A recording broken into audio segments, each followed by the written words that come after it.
So ayan guys, bali tatlong jeep ang inarkila. Ayan sa mga driver. Ayan. So karamihan dyan mga kamag-anak ko. Ayan. Kamag-anak ng bayaw ko at hipag ko. So, ayan.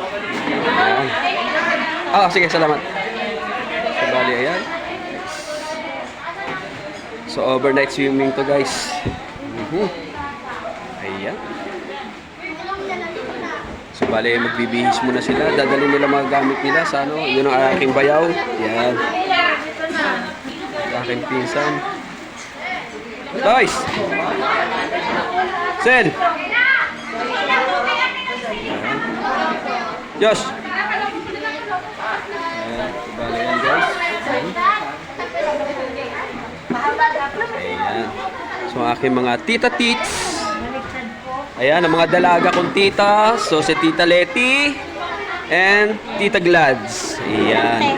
Ayan yung dalawang batang makulit, nakambal. Oo, nagbablog ako. Oo, ayan. Nag-vlog. Oh,